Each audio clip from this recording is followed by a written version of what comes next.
اعوذ باللہ من الشیطان الرجیم بسم اللہ الرحمن الرحیم رب اشرح لی صدری ویسر لی امری واحلل عقدۃ من لسانی یفقہوا قولی آمین ثم آمین۔ سورۃ النساء آیت نمبر 101۔ وَإِذَا ضَرَبْتُمْ فِي الْأَرْضِ فَلَيْسَ عَلَيْكُمْ جُنَاحٌ أَن تَقْصُرُوا مِنَ الصَّلَاةِ إِنْ خِفْتُمْ أَن يَفْتِنَكُمُ الَّذِينَ كَفَرُوا إِنَّ الْكَافِرِينَ كَانُوا لَكُمْ عَدُوًّا مُبِينًا۔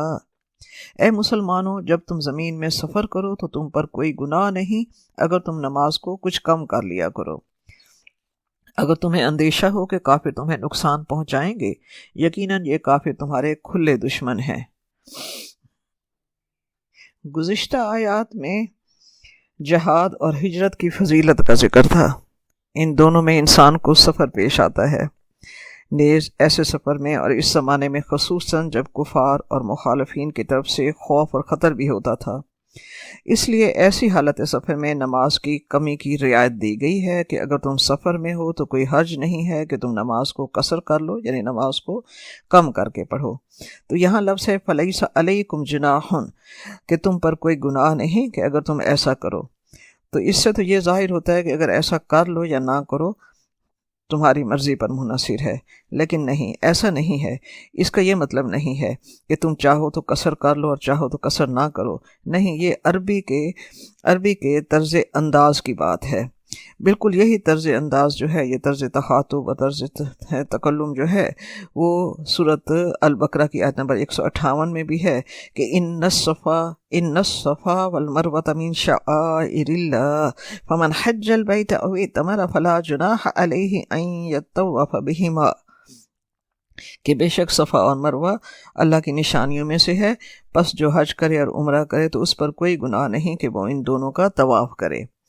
تو وہاں بھی اس کا یہ مطلب ہے کہ صفا اور مروہ کی جو سعی ہے وہ واجب ہے۔ اسی طرح اس انداز کلام میں بھی یہی بالکل واضح ہے کہ نماز قصر بھی سفر کی حالت میں واجب ہے۔ اس میں لکھا ہوا ہے کہ آیت سے یہ ظاہر ہوتا ہے کہ نماز قصر میں جو خوف کی شرط ہے، وہ خوف کی شرط صرف با اعتبار حالت زمانہ نزول کے ہے کہ وہ زمانہ جو تھا وہ کفار سے خوف کا زمانہ تھا، تو حالت خوف میں قصر کا حکم کتاب اللہ میں ہے، مگر حالت مسافرت میں قصر کا حکم ہمیں سنت رسول پاک صلی اللہ علیہ وآلہ وسلم سے ملتا ہے۔ مسند احمد میں ہے کہ حضرت یعلا بن امیہ نے حضرت عمر فاروق رضی اللہ عنہ سے پوچھا کہ قرآن پاک میں نماز کے قصر کرنے کا حکم تو خوف کی حالت سفر میں ہے اور اب تو امن ہے۔ حضرت عمر رضی اللہ عنہ نے جواب دیا، یہی خیال مجھے بھی ہوا تھا اور یہی سوال میں نے رسول پاک صلی اللہ علیہ وآلہ وسلم سے کیا تھا۔ آپ صلی اللہ علیہ وآلہ وسلم نے فرمایا کہ یہ اللہ تبارک و تعالیٰ کا صدقہ ہے جو اس نے تمہیں دیا ہے، تم اس کو قبول کر لو۔ تو حدیث مبارکہ سے ثابت ہوتا ہے کہ آپ صلی اللہ علیہ وآلہ وسلم نے ہمیشہ سفر میں قصر کیا، یعنی سفر میں نماز کو کم کر کے پڑھا۔ حدیث مبارکہ میں اس سے ثابت ہوتا ہے کہ آپ صلی اللہ علیہ وآلہ وسلم نے ہمیشہ سفر میں قصر کیا، آپ نے کبھی بھی سفر میں 4 رکعتیں فرض نہیں پڑھیں۔ حضرت ابن عمر رضی اللہ تعالیٰ عنہ سے روایت ہے کہ نبی پاک صلی اللہ علیہ وآلہ وسلم اور ابو بکر رضی اللہ تعالیٰ عنہ اور عمر رضی اللہ تعالیٰ عنہ اور عثمان رضی اللہ تعالیٰ عنہ کے ساتھ میں سفروں میں رہا ہوں اور کبھی نہیں دیکھا کہ انہوں نے سفر کی حالت میں نماز 2 رکعات سے زیادہ پڑھی ہو۔ پھر سفر کی مسافت کے بارے میں یہ سوال پیدا ہوتا ہے کہ کتنا سفر طویل ہو تو قصر کیا جائے اور کتنا ہو تو نہ کیا جائے۔ تو سفر کی مسافت کی مقدار جو ہے اس کی تعیین نہ تو قرآن پاک کی اس آیت سورۃ النساء آیت نمبر 101 سے ہوتی ہے اور نہ آپ صلی اللہ علیہ وآلہ وسلم کی کسی صحیح احادیث سے اس کی تعیین ہوتی ہے۔ نبی پاک صلی اللہ علیہ وآلہ وسلم سے یہ ثابت ہے کہ آپ صلی اللہ علیہ وآلہ وسلم نے ہر سفر میں قصر کیا۔ کسی سفر میں آپ صلی اللہ علیہ وسلم نے یہ نہیں فرمایا کہ جو شخص اس سے کم سفر کرے وہ قصر نہ کرے۔ صحابہ کرام رضی اللہ عنہ کے درمیان اس بارے میں مختلف رائے ہیں۔ حضرت انس رضی اللہ تعالیٰ عنہ 15 میل کے سفر پر قصر کیا کرتے تھے۔ حضرت علی رضی اللہ تعالیٰ عنہ کے متعلق ہے کہ وہ نخلستان گئے اور وہاں انہوں نے نماز قصر پڑھی اور اسی روز مدینہ منورہ واپس آئے۔ حضرت جابر رضی اللہ تعالیٰ عنہ فرماتے ہیں کہ میں مکہ معظمہ میں عرفات جا کر میں قصر کیا کرتا تھا، کہ مکہ معظمہ سے جب میں عرفات جاتا تو عرفات جا کر بھی میں قصر ہی کیا کرتا تھا۔ حضرت ابن عباس رضی اللہ تعالیٰ عنہ اور حضرت ابن عمر رضی اللہ تعالیٰ عنہ جو ہے 48 میل کے سفر پر قصر کیا کرتے تھے۔ اب سفر میں کس مقام سے قصر شروع ہو؟ تیسرا سوال یہ پیدا ہوتا ہے۔ آپ صلی اللہ علیہ وآلہ وسلم جب بستی سے نکلتے تو قصر شروع کر دیتے، یعنی جب بھی سفر کا آغاز ہوتا اور جتنے بھی فاصلے کے بعد نماز کا وقت ہوتا آپ نماز قصر ہی کرتے۔ حضرت انس رضی اللہ عنہ سے روایت ہے کہ میں نے مدینہ منورہ میں آپ صلی اللہ علیہ وآلہ وسلم کے ساتھ ظہر کی 4 رکعتیں پڑھی، پھر ذوالحلیفہ جو مدینہ منورہ سے 6 میل کے فاصلے پر تھا اور مکہ معظمہ جاتے ہوئے راستے میں آیا تھا، وہاں عصر کی 2 رکعتیں ہم نے قصر پڑھیں، یعنی ابھی سفر کے صرف 6 میل طے ہوئے تھے کہ عصر کی رکعتیں جو تھیں انہوں نے قصر میں یعنی 2 رکعتیں پڑھیں۔ پھر سفر کی کتنی مدت ہو کہ نماز قصر کی جائے تو مسافر کب تک قصر کرتا رہے، یہ بھی آپ صلی اللہ علیہ وسلم کی کسی حدیث مبارکہ سے اس کی تعیین نہیں ہوتی۔ آپ صلی اللہ علیہ وسلم جب تک سفر میں رہتے قصر سے نماز پڑھتے۔ کسی سفر میں آپ صلی اللہ علیہ وآلہ وسلم نے یہ نہیں فرمایا کہ جو شخص اس سے زیادہ سفر میں رہے وہ قصر نہ کرے۔ حضرت ابن عباس رضی اللہ عنہ فرماتے ہیں کہ ایک سفر میں آپ صلی اللہ علیہ وآلہ وسلم 19 روز ٹھہرے تو سفر میں قصر ہی کرتے رہے، لہٰذا ہم کسی جگہ 19 روز ٹھہریں گے تو قصر کریں گے۔ صحیح بخاری میں یہ ہے۔ حضرت علی رضی اللہ تعالیٰ عنہ سے روایت ہے کہ جو شخص 10 روز ٹھہرے گا وہ پوری نماز پڑھے گا۔ حضرت ابن عمر رضی اللہ تعالیٰ عنہ سے 2 روایتیں ہیں، ایک میں فرماتے ہیں کہ جو شخص 15 روز ٹھہرے گا تو پوری نماز پڑھے گا، 15 روز سے زیادہ ٹھہرے گا تو پوری نماز پڑھے گا۔ 5واں سوال یہ پیدا ہوتا ہے کہ سفر میں کیا صرف فرض کی قصر 2 رکعتیں کی جائیں گی یا سنتیں اور نوافل بھی پڑھے جائیں گے یا نہیں؟ کسی حدیث میں نبی پاک صلی اللہ علیہ وآلہ وسلم سے یہ ثابت نہیں ہے کہ آپ نے کسی سفر میں بھی سنتیں اور نوافل پڑھے ہوں۔ ہاں، رات کے وتر اور صبح کی سنتیں آپ ہر سفر میں بھی پڑھتے تھے۔ صحابہ کرام رضی اللہ عنہم کا مسلک یہ ہے کہ سفر میں سنتوں کا پڑھنا صحیح نہیں ہے۔ حضرت ابن عمر رضی اللہ تعالیٰ عنہ نے ایک مرتبہ سفر میں لوگوں کو فرض نماز کے بعد نماز پڑھتے دیکھا تو فرمایا اگر مجھے سنتیں پڑھنا ہوتی تو میں اپنی فرض نماز ہی کو پوری کر لیتا۔ انہوں نے فرمایا میں نبی پاک صلی اللہ علیہ وآلہ وسلم کے ساتھ سفر میں رہا ہوں، آپ صلی اللہ علیہ وآلہ وسلم نے 2 رکعت نماز سے زیادہ نہیں پڑھی۔ صحیح بخاری میں یہ ہے۔ آیت نمبر 102 ہے، وَإِذَا كُنْتَ فِيهِمْ فَأَقَمْتَ لَهُمُ الصَّلَاةَ فَلْتَقُمْ طَائِفَةٌ مِّنْهُمْ مَعَكَ وَلْيَأْخُذُوا أَسْلِحَتَهُمْ فَإِذَا سَجَدُوا فَلْيَكُونُوا مِنْ وَرَائِكُمْ وَلْتَأْتِ طَائِفَةٌ أُخْرَى لَمْ يُصَلُّوا فَلْيُصَلُّوا مَعَكَ۔ اے نبی صلی اللہ علیہ وآلہ وسلم جب آپ ان کے درمیان موجود ہوں اور حالت جنگ میں انہیں نماز پڑھانے کے لیے کھڑے ہوں تو ان میں سے ایک گروہ کو کھڑا ہونا چاہیے آپ صلی اللہ علیہ وآلہ وسلم کے ساتھ اور وہ اپنا اسلحہ لیے ہوئے ہوں۔ پھر جب وہ سجدہ کر چکیں تو تمہارے پیچھے ہو جائیں، تو جب وہ سجدہ کر چکیں تو آپ صلی اللہ علیہ وسلم کے پیچھے ہو جائیں اور آئے دوسرا گروہ جنہوں نے ابھی نماز نہیں پڑھی اور وہ آپ کے ساتھ نماز پڑھیں۔ وَلْيَأْخُذُوا حِذْرَهُمْ وَأَسْلِحَتَهُمْ اور ان کو بھی چاہیے کہ وہ اپنی حفاظت کا سامان اور اپنا اسلحہ ساتھ رکھیں۔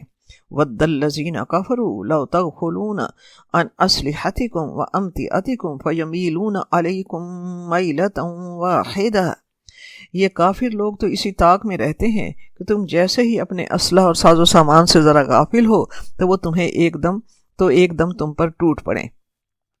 وَلَا جُنَاحَ عَلَيْكُمْ إِن كَانَ بِكُمْ أَذًى مِّن مَطَرٍ أَوْ كُنتُم مَّرْضَىٰ أَن تَضَعُوا أَسْلِحَتَكُمْ اور تم پر کوئی گناہ نہیں ہے اگر تمہیں کوئی تکلیف ہو بارش کی وجہ سے یا تم بیمار ہو جاؤ تو ایسی صورتوں میں تم اپنا اسلحہ اتار کر رکھ سکتے ہو۔ وَخُذُوا حِذْرَكُمْ البتہ اپنا بچاؤ ضرور کر لیا کرو۔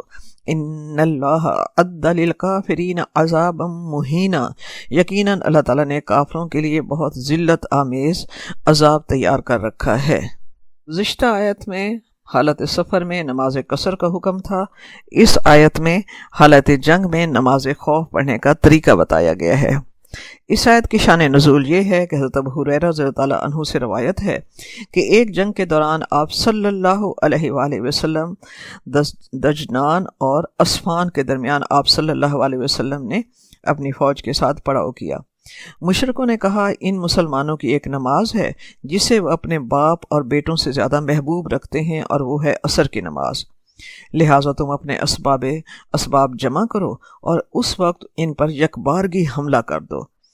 اللہ تبارک و تعالیٰ نے جبرائیل علیہ السلام کے ذریعے یہ آیات نازل فرمائیں اور اپنے پیارے حبیب کو آگاہ فرمایا، اور جنگ کی صورتحال میں نماز پڑھانے کا طریقہ اللہ تبارک و تعالیٰ نے اپنے پیارے حبیب کو بتایا، اور حکم دیا کہ جنگ کی حالت میں جب آپ نماز کی امامت کروائیں تو اپنے اصحاب کو یا اپنی فوج کو 2 حصوں میں تقسیم کر لیں۔ ایک حصے کو آپ 1 رکعت نماز پڑھائیں، اور دوسرا حصہ جو ہے وہ دشمن کے مقابل کے لیے ان کے پیچھے اپنے اسلحے، اپنی ڈھالیں، اپنی ہتھیار لے کر کھڑا ہو حفاظت کے لیے۔ جب آپ صلی اللہ علیہ وسلم کے لشکر کے آدھے لوگ آپ صلی اللہ علیہ وسلم کی امامت میں 1 رکعت نماز پڑھ لیں تو پھر وہ پیچھے آ جائیں، اور دوسرے جو پہلے دشمن کے سے پہرے کے لیے ہتھیار اٹھا کر کھڑے ہوئے تھے وہ آپ صلی اللہ علیہ وآلہ وسلم کے پیچھے آ کر 1 رکعت نماز پڑھیں، اور جو پہلا دستہ پہلا لشکر کا وہ حصہ جنہوں نے نماز کی 1 رکعت پڑھی تھی وہ آ کر حفاظت کے لیے اپنے ہتھیار اٹھا کر کھڑے ہوں۔ اس طرح ہر گروہ کی 1 رکعت ہو جائے گی، اور آپ صلی اللہ علیہ وسلم کی 2 رکعتیں ہوں گی۔ صحیح مسلم میں ہے، حضرت عبداللہ بن عباس رضی اللہ تعالیٰ عنہ سے روایت ہے کہ اللہ تعالیٰ نے حضرت محمد صلی اللہ علیہ وآلہ وسلم پر نماز کو اقامت میں 4 رکعت فرض کیا، سفر میں 2 رکعت اور خوف کی حالت میں 1 رکعت فرض کیا۔ یہ تو حالت جنگ میں آپ صلی اللہ علیہ وآلہ وسلم جب آپ موجود تھے اس وقت کی حالت جنگ میں نماز پڑھنے کا طریقہ اللہ تبارک و تعالیٰ نے اپنے پیارے حبیب کو بتایا کہ نماز باجماعت پڑھائیں، لیکن دشمن کی حفاظت کا مکمل انتظام ہو اور ان سے غافل نہ ہوں۔ تو جماعت کے لشکر کے 2 حصے کر کے ایک حصہ پہلے آپ کی امامت میں 1 رکعت پڑھے اور دوسرا حصہ پہرا دیتا رہے، اور پھر دوسرا گروہ آئے وہ 1 رکعت اپنی نماز آپ صلی اللہ علیہ وسلم کی امامت میں پڑھے اور دوسرا گروہ جو ہے وہ پہرا دیتا رہے۔ اور اگر حالت جنگ میں حالات اس سے زیادہ کٹھن ہوں تو کھڑے کھڑے پیدل یا سواری پر نماز ادا کریں، منہ قبلہ رخ ہو یا نہ ہو۔ صحیح بخاری۔ جنگی حالات جس طرح کی بھی اجازت دیں ویسے نماز پڑھو۔ نماز باجماعت ہو سکتی ہے تو باجماعت کریں، اگر حالات ایسے نہ ہوں تو باجماعت نہ ہو سکے تو فردن پڑھو، جس طرح بھی ممکن ہو نماز پڑھو۔ اور شدید حالت جنگ میں نماز کو مؤخر کرنے کی بھی رخصت ہے، نماز کو قضا کرنے کی رخصت ہے۔ جب گھمسان کا رن پڑا ہوا ہو، شدید حالت جنگ ہو تو نماز کو تاخیر کی جا سکتی ہے۔ اور اسی میں آگے بیان کیا گیا ہے وَلْيَأْخُذُوا أَسْلِحَتَهُمْ۔ تو آیت مذکورہ میں ایک بات تو یہ ہے کہ صرف 2 صورتوں میں ہتھیار اتارنے کی اجازت ہے۔ پہلی یہ کہ بارش اگر ہو رہی ہو اور کپڑے یا ہتھیار بھیگ رہے ہوں، اور دوسری یہ کہ کوئی مجاہد بیماری کی وجہ سے ہتھیار اٹھانے اور بوجھ اٹھانے کا متحمل نہ ہو۔ اس کے علاوہ حالت جنگ میں ہتھیار اتارنے کی اجازت نہیں ہے، اس لیے تاکیدی طور پر اس حکم کو دوبارہ اور 6 بار دہرایا گیا ہے وَلْيَأْخُذُوا أَسْلِحَتَهُمْ وَخُذُوا حِذْرَكُمْ، اور آگے ہے وَخُذُوا حِذْرَكُمْ، یعنی ہتھیار اگر جب اتار بھی دو تو اپنے بچاؤ کا سامان ضرور اپنے ساتھ رکھو، یعنی اپنی زرہ اور اپنا خود پہنے رکھو۔ اس کے علاوہ اس کا یہ مفہوم بھی ہے کہ اس حالت میں بھی دشمن سے ہوشیار رہو، سرحدوں کی نگرانی رکھو، دشمن سے بچاؤ کے طریقے پر تمہاری نظر ہو۔ اس آیت سے یہ بات بھی واضح ہوتی ہے کہ نماز جہاد کے دوران بھی نہیں چھوڑنی، جنگ کے دوران بھی نہیں چھوڑنی، اور وہ بھی جب تک اجازت دیں نماز کو باجماعت پڑھانے کا اہتمام کیا جائے۔ تو اس سے یہ لگتا ہے کہ جہاد کی اصل روح نماز ہے اور نماز کی اصل روح جہاد ہے۔ عین حالت جنگ میں بھی نماز اور ذکر اللہ کا ذکر مومن کے لیے بہت بڑی بات ہے، جو جہاد کی روح ہے کہ جنگ اللہ کے دین کی سربلندی کے لیے اور اللہ کی رضا کے لیے لڑی جا رہی ہے، خون ریزی اور مال غنیمت کے لیے نہیں۔ جب یہ جذبہ اور مقصد ہو ہی نہیں سکتا کہ جنگ میں ظلم و بربریت ہو۔ جب اللہ کی یاد حالت جنگ میں بھی ساتھ ہو تو کامیابی صرف ہدف نہیں ہوتا، بلکہ اللہ تبارک و تعالیٰ کی رضا مقصود ہوتا ہے، اللہ تعالیٰ کے دین کی سربلندی مقصود ہوتا ہے۔ اللہ کے ذکر اور نماز کی پابندی کے ساتھ انسان کو قوت ایمانی ملتی ہے۔ انسان تھکنے لگتا ہے تو وہ ایک نئی قوت ایمانی کے ساتھ آگے بڑھتا ہے۔ یہ ہے جہاد کی اصل روح۔ آیت نمبر 103 ہے، فَإِذَا قَضَيْتُمُ الصَّلَاةَ فَاذْكُرُوا اللَّهَ قِيَامًا وَقُعُودًا وَعَلَىٰ جُنُوبِكُمْ فَإِذَا اطْمَأْنَنْتُمْ فَأَقِيمُوا الصَّلَاةَ۔ جب تم اس طریقے سے نماز ادا کر لو تو پھر اللہ کا ذکر کرو کھڑے ہوئے، بیٹھے ہوئے اور لیٹے ہوئے، اور پھر جب تمہیں اطمینان حاصل ہو جائے تو پھر نماز کو قائم کرو تمام آداب اور شرائط کے ساتھ۔ ان الصلاۃ کانت علی المؤمنین کتابا موقوتا، یقیناً نماز اہل ایمان پر فرض کی گئی ہے وقت کی پابندی کے ساتھ۔ صلاۃ الخوف کا ذکر چل رہا ہے کہ جنگ کے دوران نماز کو اس طرح پڑھو کہ حالت خوف ہو یا عین حالت جنگ ہو تو نماز نہیں چھوڑنی۔ حالات جنگ کے تحت نماز کے شرائط اور قیود اور اس کی حیت اور کیفیت کے اعتبار سے اس میں تبدیلی کرنے کی مجبوری کی صورت میں اجازت ہے، مگر نماز چھوڑنی نہیں ہے۔ عین حالت جنگ میں بھی نماز، جب عین حالت جنگ میں دشمن کے ساتھ گھمسان کا رن پڑ رہا ہو تو عین حالت جنگ میں نماز کو مؤخر کیا جا سکتا ہے مگر نماز چھوڑنی نہیں ہے۔ مسلمان کے لیے ممکن ہی نہیں ہونا چاہیے کہ وہ نماز کو چھوڑے۔ جنگ میں نماز کی جو بھی صورت ممکن ہو اسی کے مطابق نماز ادا کرو۔ پھر اللہ تبارک و تعالیٰ فرماتا ہے کہ حالت جنگ میں جیسے بھی ممکن ہے نماز ادا کرو، مگر صرف نماز نہیں بلکہ اس کے ساتھ اللہ کا ذکر کثرت سے جاری رکھو۔ نماز میں تو اللہ تبارک و تعالیٰ کی عبادت کا رنگ بڑا گاڑھا ہوتا ہے، ایمان کی گرمی اور قوت نصیب ہوتی ہے مجاہدین کو۔ اسی کو برقرار رکھنا ہے اور ذکر اللہ زبان پر جاری رہنا چاہیے۔ ویسے عام حالات میں بھی ذکر اللہ چلتے پھرتے کرتے رہنا چاہیے۔ وقت تو گزر جاتا ہے، کسی کا انتظار نہیں کرتا، لیکن وقت اگر یوں گزرے کہ ہر سانس مصروف عبادت ہو، اللہ کا ذکر ہر سانس میں جاری رہے، تو اس سے بڑھ کر خوش نصیبی اور کیا ہے۔ حضرت ابن عباس رضی اللہ عنہ کا قول ہے کہ اللہ تعالیٰ نے فرائض کی تو حد مقرر کی ہے، مگر ذکر اللہ کی کوئی حد نہیں ہے۔ کھڑے، بیٹھے، لیٹے، دن ہو یا رات، سفر ہو یا حضر، خشکی ہو یا تری، بحر ہو یا بر، غنا کی حالت میں ہو یا فقر کی حالت میں ہو، اعلانیہ اور پوشیدہ، غرض ہر حال میں ذکر اللہ مطلوب ہے۔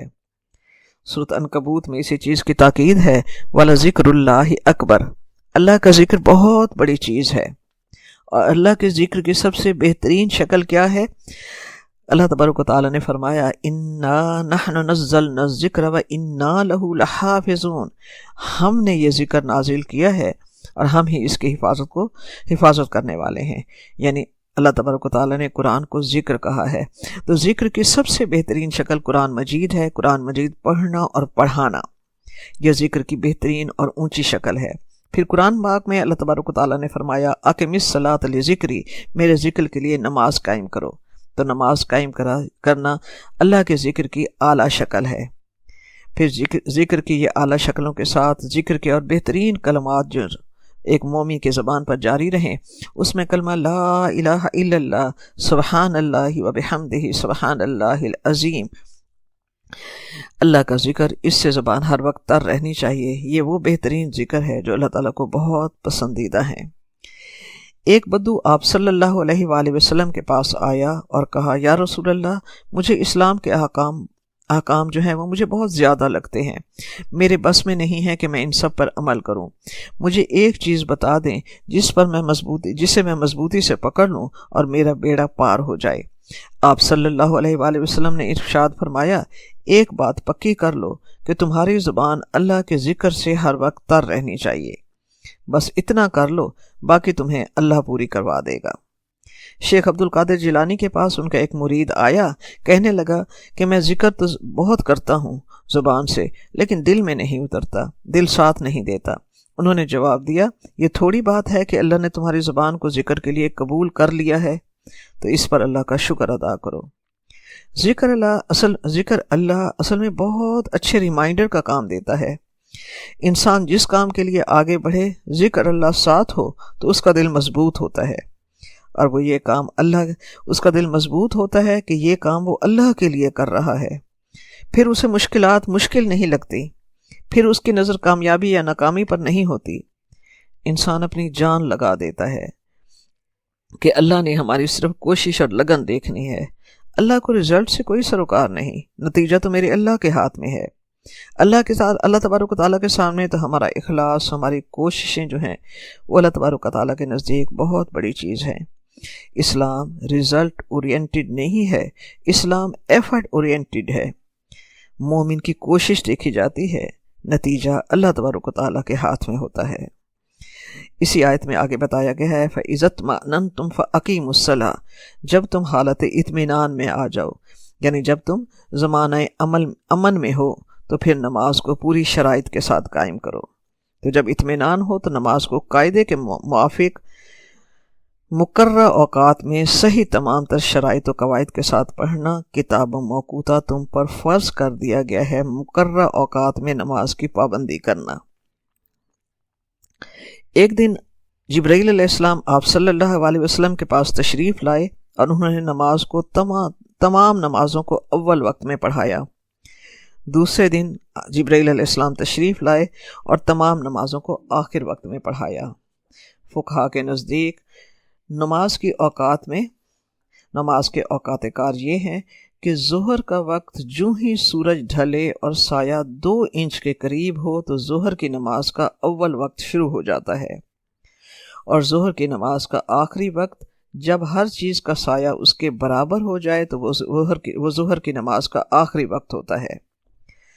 اب جو ظہر کی نماز کا جو آخری وقت ہوتا ہے، یعنی ہر چیز کا سایہ اس کے برابر ہو جائے، اسی وقت عصر کا اول وقت شروع ہو جاتا ہے، اور عصر کا آخری وقت وہ ہوتا ہے جب ہر چیز کا سایہ دگنا ہو جائے یا دھوپ میں زردی آ جائے، یہ عصر کا آخری وقت ہے۔ اور یہیں سے جب دھوپ میں زردی آ جائے اور سورج غروب ہو جائے تو یہاں سے مغرب کا اول وقت شروع ہوتا ہے، اور مغرب کا آخری وقت جب شفق کی سرخی ختم ہو جائے، تو مغرب کا آخری وقت ہے۔ عشاء کا اول وقت جو ہے وہ شفق کی سرخی ختم ہونے سے لے کر، یعنی سورج غروب ہونے سے 1.25 گھنٹہ بعد شروع ہوتا ہے۔ عشاء کا اول وقت سورج غروب ہونے سے 1.25 گھنٹہ بعد عشاء کا اول وقت شروع ہوتا ہے، اور عشاء کا آخری وقت ٹھیک آدھی رات تک ہے۔ اور نماز فجر کا اول وقت طلوع فجر سے، یعنی جب سحری کا وقت ختم ہوتا ہے تو فجر کا اول وقت شروع ہوتا ہے، اور فجر کا آخر وقت طلوع آفتاب تک ہے۔ آپ صلی اللہ علیہ وآلہ وسلم نے نمازوں میں بلا وجہ تاخیر پسند نہیں فرمائی سوائے عشاء کی نماز کے۔ صحیح بخاری میں ہے کہ حضرت عائشہ رضی اللہ تعالی عنہا سے روایت ہے کہ آپ صلی اللہ علیہ وآلہ وسلم نے ایک مرتبہ عشاء کی نماز اس وقت پڑھائی جب رات کا کافی حصہ گزر چکا تھا۔ پھر آپ صلی اللہ علیہ وآلہ وسلم نے فرمایا کہ اگر میری امت پر یہ بات شاک نہ ہوتی تو عشاء کی نماز کا اصل وقت یہی ہے۔ صحیح بخاری۔ حضرت عباس رضی اللہ عنہ فرماتے ہیں کہ آپ صلی اللہ علیہ وآلہ وسلم نے صبح کی نماز کے بعد سورج چڑھنے تک نماز پڑھنے سے منع فرمایا ہے، اور عصر کی نماز کے بعد سورج ڈوبنے تک۔ اگر کسی وقت تاخیر ہو جائے کسی مجبوری سے تو اگلے وقت کی اذان ہونے سے پہلے پچھلی نماز کو پڑھ لیا جائے۔ یہ انتہائی اگر مجبوری ہو تو مغرب کی نماز سے 5 منٹ پہلے عصر پڑھ لی جائے، اور سورج طلوع سے 2 منٹ رہتے ہوں تو فجر پڑھ لی جائے، مگر یہ مجبوری کی صورت میں ہے، اسے عادت مت بنایا جائے۔ حدیث مبارکہ ہے کہ آپ صلی اللہ علیہ وآلہ وسلم نے فرمایا کہ منافق کی نماز یہ ہے کہ وہ سورج کو دیکھتا رہتا ہے یہاں تک کہ وہ شیطان کے 2 سینگوں کے درمیان آ جاتا ہے تو وہ اٹھتا ہے اور 2-4 ٹھونگے مار لیتا ہے اور اللہ کا ذکر بہت تھوڑا کرتا ہے۔ صحیح مسلم۔ سنن ترمذی میں ہے حدیث مبارکہ کہ عائشہ رضی اللہ عنہا سے روایت ہے کہ آپ صلی اللہ علیہ وسلم نے کوئی بھی نماز آخر وقت میں نہ پڑھی مگر صرف 2 بار، یہاں تک کہ وفات ہوئی۔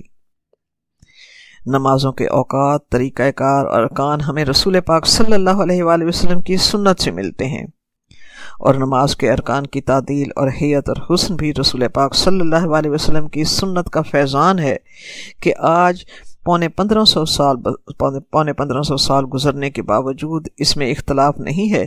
95% نماز متفق علیہ ہے۔ فرض نمازیں 5 ہیں، اس میں کوئی اختلاف نہیں۔ رکعتوں کی تعداد میں کوئی اختلاف نہیں۔ ہر رکعت میں 1 قیام، 1 رکوع، 1 سجدے اور جلسہ ہے، اس میں کوئی اختلاف نہیں۔ کوئی ہاتھ یہاں باندھے یا وہاں باندھے، یہ بہت فروعی مسائل ہیں۔ سنت رسول پاک صلی اللہ علیہ وآلہ وسلم کا یہ فیضان اور حسن ہمیں ہر باجماعت نماز میں نظر آتا ہے۔ آپ اگر دیکھیں تو صحن کعبہ میں لاکھوں کی تعداد میں نمازیوں کی تعداد ہوتی ہے، جو ہر اسلامی خطے سے، ہر اسلامی ملک سے آتے ہیں۔ اس میں ہر فقہ کے اور ہر نسل کے اور ہر علاقے کے لوگ ہوتے ہیں، لاکھوں کا اجتماع ہوتا ہے، مگر اکٹھا رکوع، اکٹھا سجدہ، اکٹھا قیام، اکٹھا ہی اللہ اکبر، وہ خوبصورت سنت رسول کا فیضان ہے جو دنیا ہر دیکھنے والے کے لیے ایمان افروز منظر ہوتا ہے۔ اگر یہ اختلاف ہوتا کہ کوئی 1 سجدے کا قائل ہوتا، کوئی 2 رکوع کا قائل ہوتا، تو پھر کوئی نمازی کیا کر رہا ہوتا اور کوئی نمازی کیا کر رہا ہوتا۔ مگر اطاعت رسول پاک صلی اللہ علیہ وآلہ وسلم کا یہ فیضان ہے کہ نماز کا، باجماعت کا یہ حسن پوری دنیا کو حیرت میں ڈال دیتا ہے۔ 104 ہے وَلَا تَهِنُوا فِي ابْتِغَاءِ الْقَوْمِ إِن تَكُونُوا تَعْلَمُونَ فَإِنَّهُمْ يَعْلَمُونَ كَمَا تَعْلَمُونَ، اور اس دشمن گروہ کا پیچھا کرنے میں کمزوری نہ دکھاؤ۔ اگر تمہیں تکلیف پہنچتی ہے تو تمہاری طرح انہیں بھی تو تکلیف پہنچتی ہے۔ وَتَرْجُونَ مِنَ اللَّهِ مَا لَا يَرْجُونَ، اور تم اللہ سے ایسی امیدیں رکھتے ہو جیسی امیدیں وہ نہیں رکھتے۔ وَكَانَ اللَّهُ عَلِيمًا حَكِيمًا، یقیناً اللہ تعالیٰ حکیم بھی ہے، اللہ تعالیٰ علیم بھی ہے اور اللہ تعالیٰ حکیم بھی ہے۔ رب کریم فرما رہا ہے کہ دیکھو، دشمن کے تعاقب میں کسی قسم کی سستی اور بزدلی نہ دکھانا، زخموں کی تکلیف اور بے آرامی کا خیال کر کے اپنے دل میں ذوف نہ آنے دینا۔ غزوہ احد سے واپس تشریف لانے کے بعد مشرکین کے لشکر کی خبرگیری کے لیے آپ صلی اللہ علیہ وآلہ وسلم نے ہدایت کی کہ کفار کی خبر لاؤ، ایسا نہ ہو کہ ہم مطمئن ہو کر ہتھیار کھول بیٹھیں اور وہ دھوکہ دے کر واپس پلٹ کر آئیں اور ہم پر اچانک حملہ کر دیں۔ تو نہایت اللہ تبارک و تعالیٰ نے نہایت معقول استدلال کے ساتھ مجاہدین کو دشمن یعنی کفار کے تعاقب کی ترغیب دی ہے۔ رب فرما رہا ہے، تم زخموں کی تکلیف پر درد مند اور بے آرام تو ہو، مگر وہ بھی تو زخم خوردہ اور بے آرام ہے، وہ بھی تو تمہاری طرح 18 گھنٹے کام میں لگے ہوئے ہیں۔ دیکھو، وہ جنگ فی سبیل طاغوت اور جنگ صرف فی سبیل دنیا میں کتنی تکلیف اٹھا رہے ہیں، مگر تمہاری تکلیف اور محنت ان کی تکلیف اور محنت میں زمین اور آسمان کا فرق ہے۔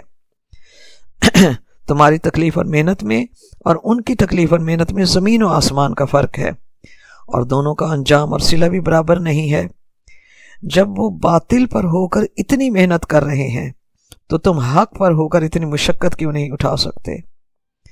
تمہارا تو انجام اور صلہ قابل حیرت ہے کہ تم میں کوئی شہید ہو جائے یا غازی بن کر گھر واپس لوٹے، دونوں صورتوں میں اللہ تبارک تعالیٰ سے بہترین اجر و ثواب کی امید تم رکھتے ہو، جو ان کے لیے بالکل ہے ہی نہیں۔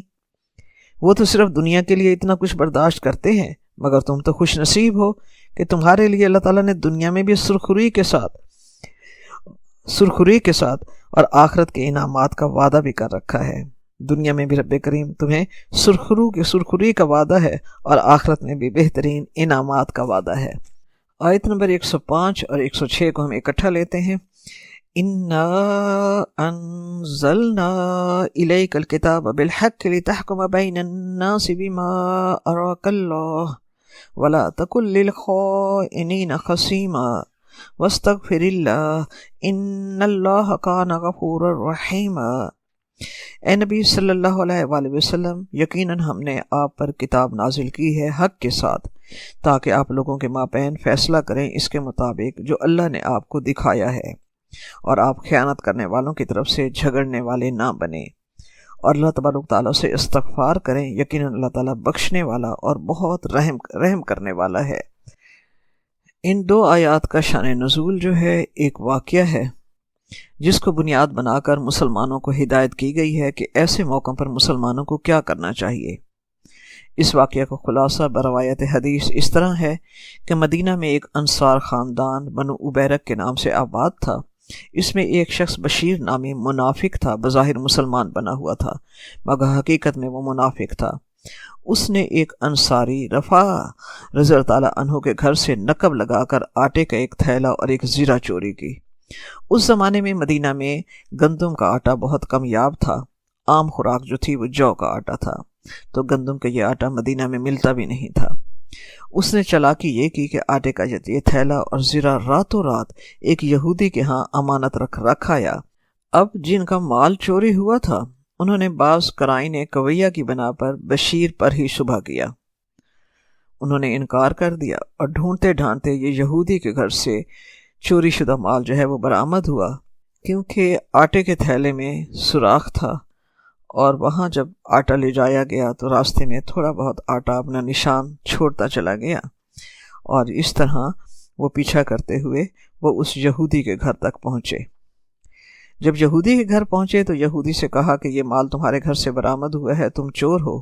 یہودی نے قسم کھائی کہ یہ میں نے نہیں بلکہ بشیر نامی فلاں انصاری نے ان کے پاس امانت کے طور پر رکھوایا ہے۔ اب حضرت رفع جن کے گھر سے چوری ہوئی تھی انہوں نے اپنے بھتیجے حضرت قتادہ رضی اللہ تعالیٰ عنہ کو آپ صلی اللہ علیہ وسلم کو اس واقعے کی اطلاع دینے کے لیے بھیجا، اور بسلسلہ تفتیش انہوں نے بنو عبیرک کے بشیر نامی پر اپنا شبہ ظاہر کیا۔ بنو عبیرک کو یہ جب خبر ہوئی تو سب نے جمع ہو کر اور مشورہ کر کے اہل محلہ کے ساتھ مل گئے اور حضرت رفع اور حضرت قتادہ رضی اللہ تعالیٰ عنہم کی شکایت کی کہ بغیر کسی شرعی ثبوت اور بغیر کسی گواہی کے یہ ایک مسلمان گھرانے پر چوری کی تہمت لگا رہے ہیں، حالانکہ چوری کا سامان تو یہودی کے گھر سے برآمد ہو چکا ہے۔ مقصد ان کا یہ تھا کہ آپ صلی اللہ علیہ وآلہ وسلم اس مقدمہ میں ان کی طرفداری کریں گے اور یہودی کو مجرم ٹھہرائیں گے۔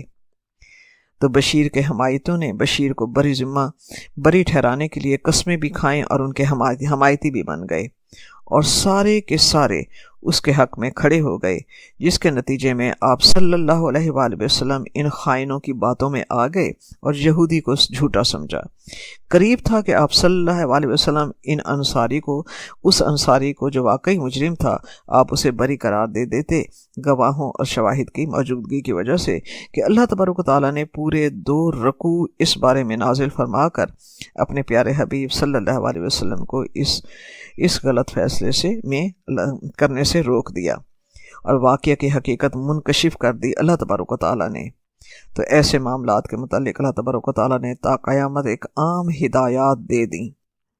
تو اللہ تعالیٰ نے فرمایا انا انزلنا الیک الکتاب بالحق لتحکم بین الناس بما اراک اللہ، یعنی اللہ تعالیٰ نے اپنے رسول کو کتاب دی ہے، قانون دیا ہے اور اس کے ساتھ بصیرت خاص دی ہے۔ آپ لوگوں کے درمیان انصاف کے ساتھ فیصلہ کریں جو اللہ آپ کو دکھائے۔ اس آیت میں ایسے لوگوں کو خائن قرار دیا گیا ہے جنہوں نے محض خاندان اور قبائلی تعصب کی بنا پر مجرم کی حمایت کی۔ اللہ تعالیٰ نے واضح کر دیا کہ انصاف کے معاملے میں کسی قسم کا تعصب برداشت نہیں کیا جائے گا۔ ایک فریق اگر دشمن قوم سے تعلق رکھتا ہے اور وہ حق پر ہے، ایک فریق اگر دشمن قوم سے بھی تعلق رکھتا ہے اور وہ حق پر ہے تو اس کی حمایت کی جائے گی، چاہے مجرم مسلمان ہی کیوں نہ ہو، لیکن حق والے کو انصاف دلایا جائے گا۔ آپ صلی اللہ علیہ وسلم کو اور آنے والے ہر دور کے ہر مسلمانوں کو حق کا ساتھ دینے کی تلقین کی گئی ہے، کیونکہ دین اسلام اس وقت دین انقلاب کے طور پر سرزمین عرب پر چھا رہا تھا۔ اگر یہ نا انصافی ہوتی تو یہود اور مشرکین کو مخالفت کا ایک بہت بڑا میدان ان کے ہاتھ آ جاتا۔ 106 میں اللہ تعالیٰ نے فرمایا وَاسْتَغْفِرِ اللَّهَ إِنَّ اللَّهَ كَانَ غَفُورًا رَحِيمًا، یعنی اس منافق چور کے حق میں آپ صلی اللہ علیہ وسلم کے دل میں اور تمام گواہوں اور تمام واضح شہادتوں کے باوجود اس منافق چور کے حق میں جو تھوڑی دیر کے لیے بھی نرمی پیدا ہوئی تھی، اس پر آپ صلی اللہ علیہ وسلم اللہ تعالیٰ سے استغفار کیجیے اور مغفرت طلب کیجیے۔ دوسرا مطلب یہ ہے کہ جن لوگوں نے حسن ظن کی بنا پر منافق مسلمان کو سچا اور بری سمجھ لیا، ان کے لیے استغفار کیجیے۔ یہ تو مومنین اور مخلصین کے لیے تنبیہ ہو گئی کہ بوجہ حسن ظن اور اسلامی تعلق کی بنا پر مجرم کو بے قصور کو قصوروار سمجھا جائے، ان کے لیے آپ استغفار طلب کیجیے۔ آیت نمبر 107 اور 108 کو ہم اکٹھا لیں گے۔ وَلَا تُجَادِلْ عَنِ الَّذِينَ يَخْتَانُونَ أَنفُسَهُمْ إِنَّ اللَّهَ لَا يُحِبُّ مَنْ كَانَ خَوَّانًا أَثِيمًا۔ اور آپ صلی اللہ علیہ وآلہ وسلم مت جھگڑیے ان لوگوں کی طرف سے جو اپنی جانوں کے ساتھ خیانت کرتے ہیں، یقیناً اللہ تعالیٰ کو بالکل پسند نہیں ہے خیانت کرنے والے اور بہت بڑھے ہوئے گناہ گار لوگ۔ آیت نمبر 108 ہے یستخفون من الناس ولا یستخفون من اللہ وهو معهم اذ یبیتون ما لا یرضی من القول وکان اللہ بما یعملون محیطا۔ یہ لوگوں سے تو چھپتے ہیں مگر اللہ تعالیٰ سے نہیں چھپ سکتے، اور وہ تو ان کے ساتھ ہوتا ہے جب وہ راتوں کو چھپ کر ان کی مرضی کے خلاف مشورے کرتے ہیں، اور جو کچھ وہ کر رہے ہیں اللہ تعالیٰ اس کا احاطہ کیے ہوئے ہے۔ مجادلہ جھگڑا کرنے کو کہتے ہیں، تو اللہ تبارک و تعالیٰ فرما رہا ہے کہ خیانت کرنے والوں کی طرف سے یعنی بنو عبیرک کی طرف سے آپ صلی اللہ علیہ وآلہ وسلم کوئی جواب دہی نہ کریں، جیسا کہ وہ لوگ آپ سے چاہ رہے ہیں۔ اللہ تعالیٰ ایسے دغاباز گناہ گاروں کو پسند نہیں فرماتا۔ جو شخص دوسروں کے ساتھ خیانت کرتا ہے دراصل وہ سب سے پہلے خود اپنے ساتھ خیانت کرتا ہے، کیونکہ وہ اپنے ضمیر کو، جسے اللہ تعالیٰ نے اس کے اخلاق کا محافظ بنایا ہے، وہ اپنے ضمیر کی آواز کو دنیا کی محبت میں دبا دیتا ہے۔ اصل میں انصار قبیلے کا یہ شخص جس نے گندم کے آٹے کی بوری اور اسلحہ چرایا تھا، یہ منافق تھا۔ اس کے خاندان والے بھی کچھ پختہ ایمان والے مسلمان نہ تھے۔ جب چوری کا یہ مقدمہ رسول پاک صلی اللہ علیہ وآلہ وسلم کی عدالت میں چلا گیا تو بجائے اس کے کہ وہ اپنے ساتھی کو غلطی ہو جانے پر معافی مانگنے کا کہتے اور جرم کا اقرار کر کے توبہ اور استغفار کی طرف راغب کرتے اور اللہ تبارک و تعالیٰ اور اس کے رسول سے اپنے غلطی پر معافی مانگتے، مگر وہ اس کی بجائے وہ اس کوشش میں لگ گئے کہ کسی طرح لوگوں کے سامنے ہمارے خاندان کے فرد کا گناہ نہ کھل جائے، تو راتوں کو یہ سارے خاندان والے گھر میں اکٹھا ہو کر آپس میں مشورہ کرتے کہ کوئی بھی ہرگز نہ مانے کہ ہمارے خاندان کے فرد نے چوری کی ہے، کیوں تو خاندان کی عزت اور ساکھ ختم ہو جائے گی۔ مسلمان گھرانے کا وہ شخص جس نے چوری کی تھی، اس انصاری خاندان کا وہ شخص جس کا بشیر نام تھا، اصل میں وہ سچا مسلمان نہیں بلکہ منافق تھا۔ اور نفاق کی علامات میں سے ایک علامت یہ بھی ہوتی ہے کہ منافق پیپل کانشیس ہوتا ہے، گاڈ کانشیس نہیں ہوتا۔ منافق کے ظاہر و باطن میں فرق ہوتا ہے، منافق کی خلوت و جلوت میں بھی فرق ہوتا ہے، اس لیے ان کی بھی رات کو گھروں میں مشورے اور ہوتے ہیں اور دن میں ان کا اور روپ ہوتا ہے۔ وہ لوگوں سے ڈرتے ہیں حالانکہ اللہ تعالیٰ کا زیادہ حق ہے کہ اس سے ڈرا جائے۔ وَقَانَ اللَّهُ بِمَا يَعْمَلُونَ مُحِيطًا، اللہ تعالیٰ تو بے شک علیم ہے، حکیم ہے، اس کا علم جو ہے ہر چیز پر محیط ہے۔ کتنا بڑا سبق ہے ہمارے لیے کہ اللہ کی بجائے لوگوں کا ڈر ہونا نفاق کی علامت ہے، اور ایمان کی علامت کیا ہے؟ صرف اللہ کا ڈر۔ اور یہ حقیقت ہے کہ اللہ کا ڈر اور لوگوں کا ڈر دونوں اکٹھے نہیں ہو سکتے۔ مومن کو صرف اللہ کا ڈر ہوتا ہے، لوگوں کا ڈر نہیں ہوتا۔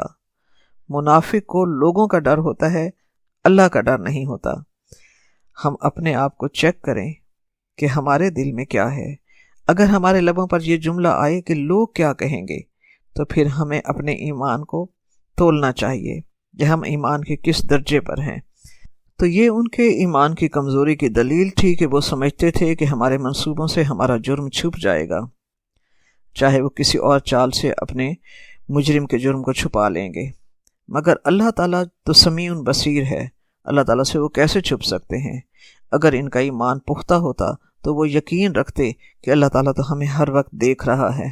ربنا تقبل منا انک انت السمیع العلیم وتب علینا انک انت التواب الرحیم۔